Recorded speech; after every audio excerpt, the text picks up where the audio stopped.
Assalamualaikum warahmatullahi wabarakatuh. Video ini tentang analisa fundamental saham MBAP nih, MBAP. Atau Mitra Bara Adi Perdana Tbk. Video ini juga tentang kisaran harga wajar dari MBAP itu sendiri, dihitung dari proyeksi dividen tahun 2023 ini. Sebelum dimulai, saya mau minta tolong ke Anda, itu pun kalau Anda keberatan tentunya, untuk like video ini dan tulis MBAP di komen. Kalau nanti videonya dirasa oleh Anda tidak ada manfaatnya sedikit pun, Anda boleh kok cabut like-nya dan hapus komennya. Gimana, setuju ya? Saya tungguin selama 3 detik ke depan. 1, 2, 3. Sip.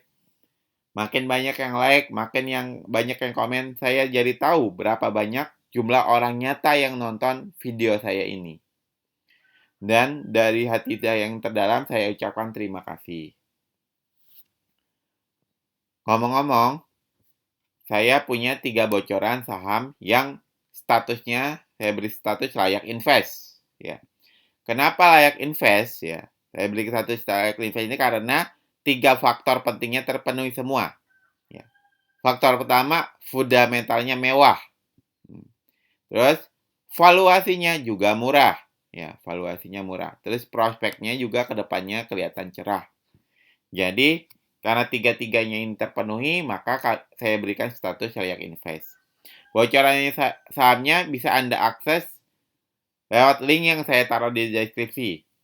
Anda mau ngambil bocorannya sekarang boleh, menunggu nanti setelah video ini selesai juga boleh. Terserah Anda. Oke, kita langsung masuk ke pembahasannya. Hari ini di video ini direkam yaitu hari Sabtu, tanggal 11 Maret 2023, di mana saham yang kita bahas adalah MBAP atau nama perusahaannya Mitra Bara Adi Perdana Tbk. Harganya kemarin closing di 6.400. Nih, harganya closing di 6.400. Terus sektornya adalah sektor produksi batu bara. Mirip-mirip kayak saham-saham sejenis dia adalah Adro, PTBA, ITMG itu saham-saham sejenis dari mitra baru MBAP ini. Terus jumlah saham yang beredar itu di 1,2 miliar lembar, ya. Terus komposisi yang beredar di masyarakat itu 10%. 10% ini nggak bisa dinyatakan jelek, tapi juga nggak bisa dinyatakan aman, ya. Jadi tengah-tengah dia, antara jelek dan aman. Aman ya, bukan bagus. Kalau bagusnya di atas 30%. Terus untuk utangnya di sini dinyatakan cukup baik ya, utangnya untuk si MBAP ini perusahaan punya utang hanya 40%, 40,27% dibandingkan dengan ekuitas yang dia miliki ya. Atau harta real yang dia miliki, dari harta yang dia miliki, hutangnya hanya 40%. Ini bagus, seandainya suatu saat MBAP ini bangkrut, dia bisa tuh untuk membayar hutangnya. Sisanya mungkin dibalikan ke pemegang sahamnya, seperti itu. Oke, terus untuk sebelum kita masuk ke pembahasannya ya, untuk Anda yang baru pertama kali nonton video ini, atau baru pertama kali mengunjungi channel Saham Nyantai, saya akan memberitahu di sini kita akan ada 3 PR, yaitu PR-nya mengisi 3 kotak berwarna biru ini dengan prediksi kita.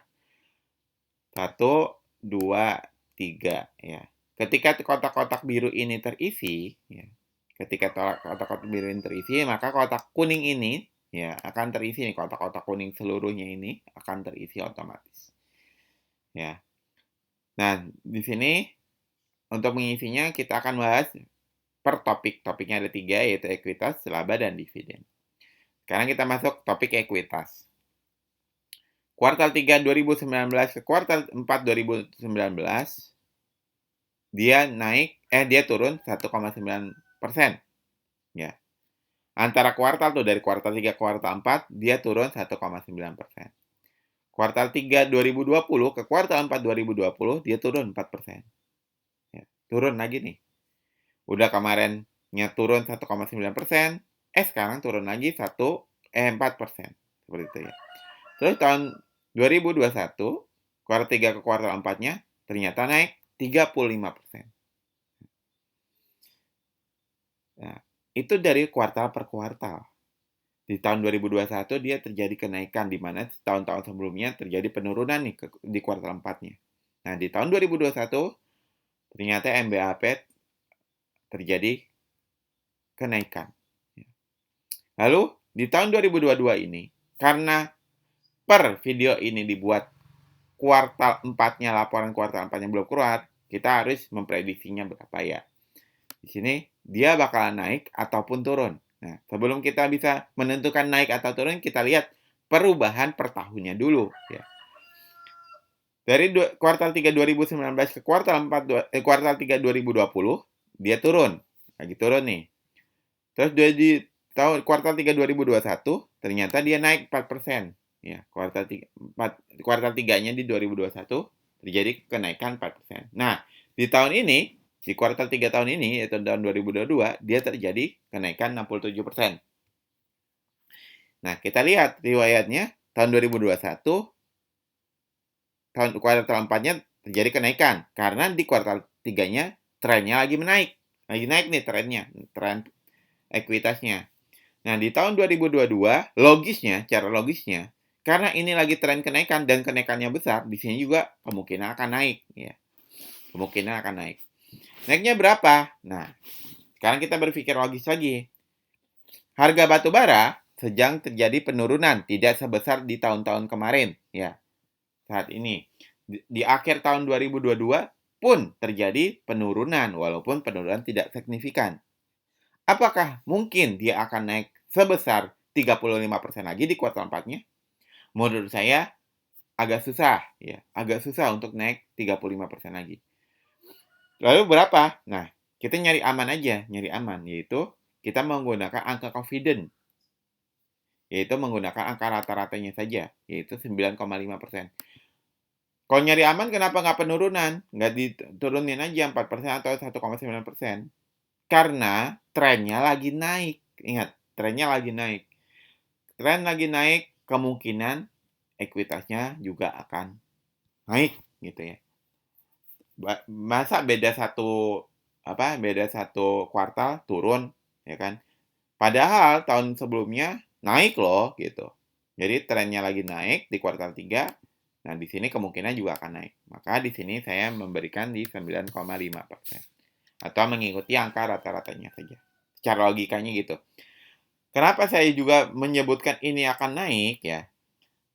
Silakan Anda tonton video kami ya, yang berkutat di saham-saham batubara, ya perusahaan-perusahaan saham batubara seperti Adro ataupun ITMG atau PTBA yang sudah kami bahas. Laporan keuangan kuartal 4-nya sudah keluar. Di situ dari kuartal 3 ke kuartal 4-nya tidak terjadi penurunan ya. Ada yang sama, ada yang naik ya, walaupun naiknya tidak signifikan banget ya. Maka di sini kemungkinan juga akan terjadi kenaikan ya. Makanya saya ambil angka amannya itu 9,5%. Oke. Topik ekuitas selesai ya.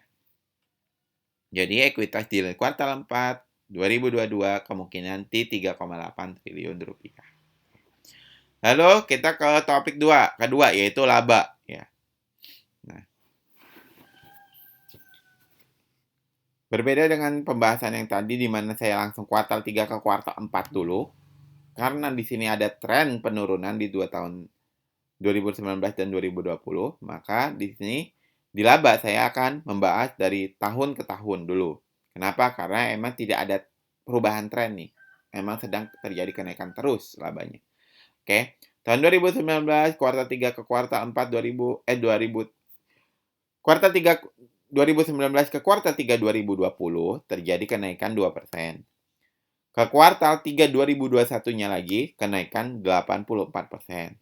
Nah, kuartal 3 2022 ini ya kenaikannya super sekali luar biasa yaitu naik 254%. Naiknya nggak tanggung-tanggung nih ya kan. Naiknya nggak ini nggak dikit-dikit gitu. Tahun-tahun sebelumnya kan naik-naik dikit tuh. Bahkan walaupun di tahun 2021 naik, tapi naiknya juga lumayan tinggi, tapi naiknya nggak sampai 100% gitu. Nah, di tahun 2022 ini lebih dari 200%, bahkan lebih dari 250%. Luar biasa di sini gitu ya. Terus untuk labanya untuk kuartal 4-nya tahun 2019 dia naik 31%. Tahun 2020 kuartal 4-nya naik 2%. Naiknya ya kuartal 3-nya cuma naik 2%, kuartal 4-nya naik 2% lagi. Lalu kuartal 4 2021 ya, dia naik 105%. Wow, naiknya tinggi ini. Ya, wajar karena di tahun 2021 ini ya kan, mulai terjadi kenaikan batu bara ya. Kenaikan batu baranya kenaikan harga batu bara. Makanya di akhir tahunnya dia bisa meraup untung sangat besar gitu ya.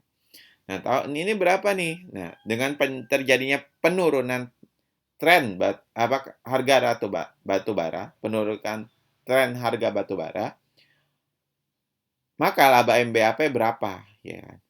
Kalau dilihat dari rata-rata, dia rata-ratanya 46% ya.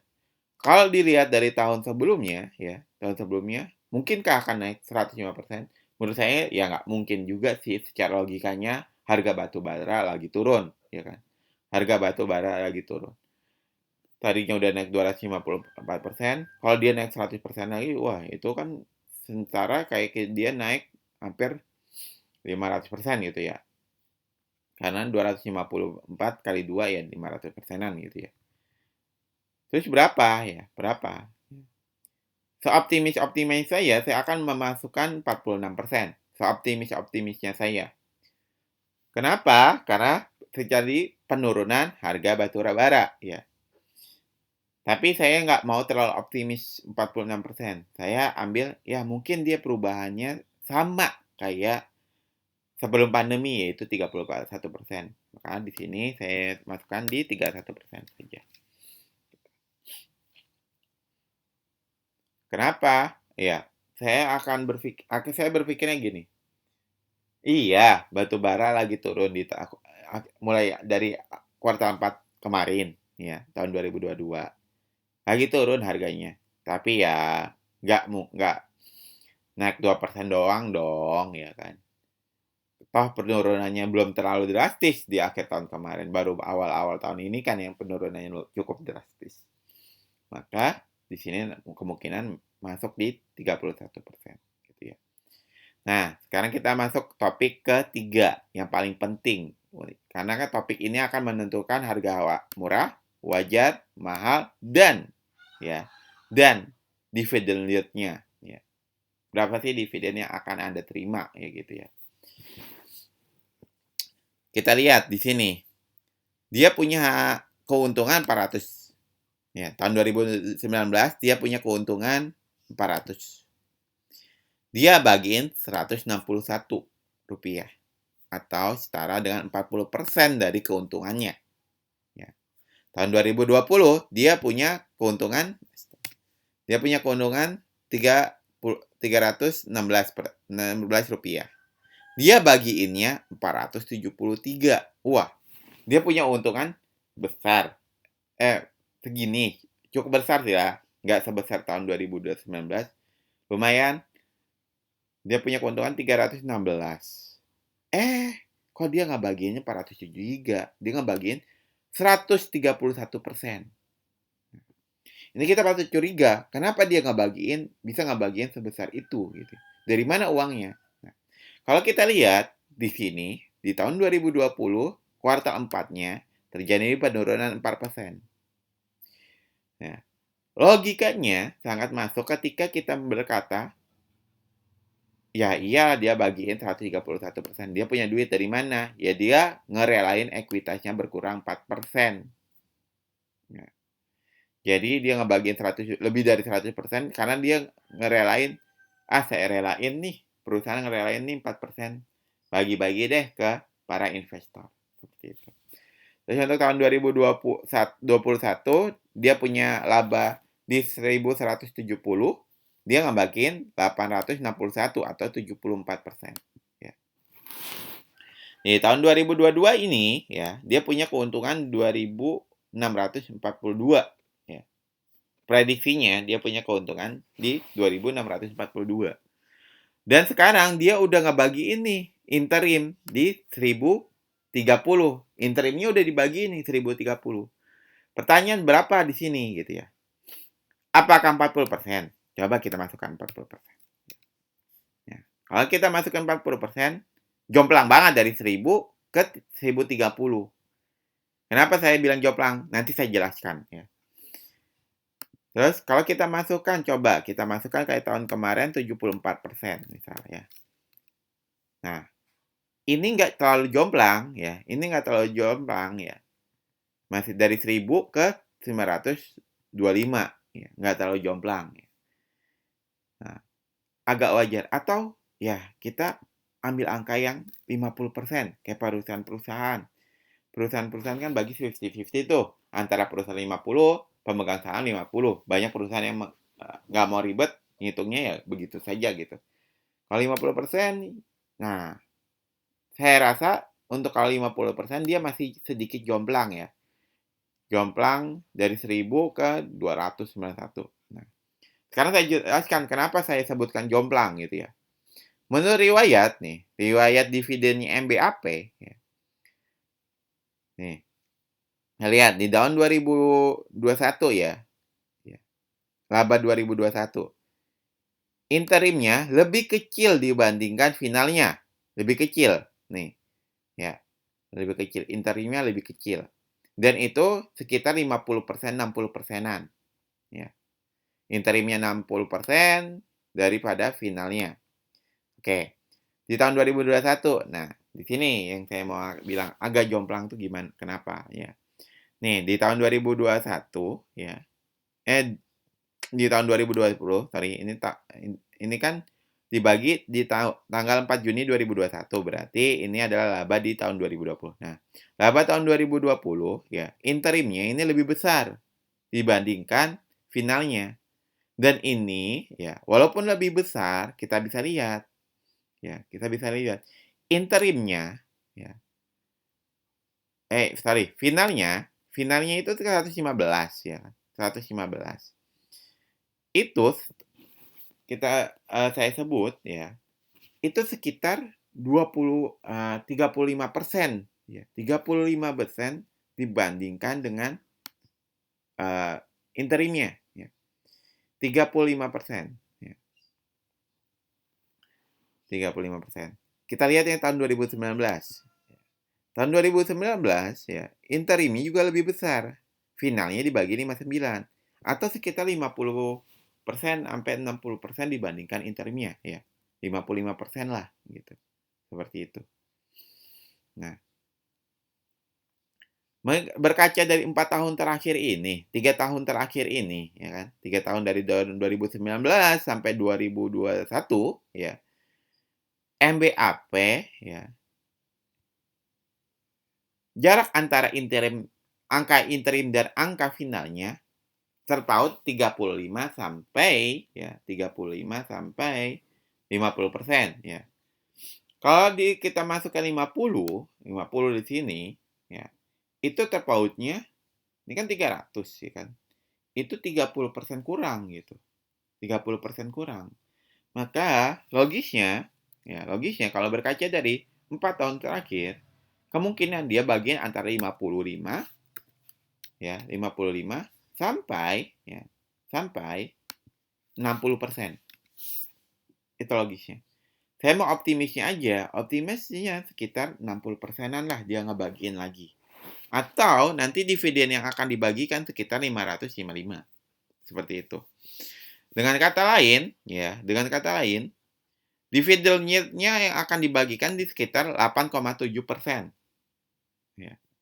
Karena melihat berkaca 3 tahun terakhir, dia cukup royal, ya kan? Cukup royal nih, ya kan?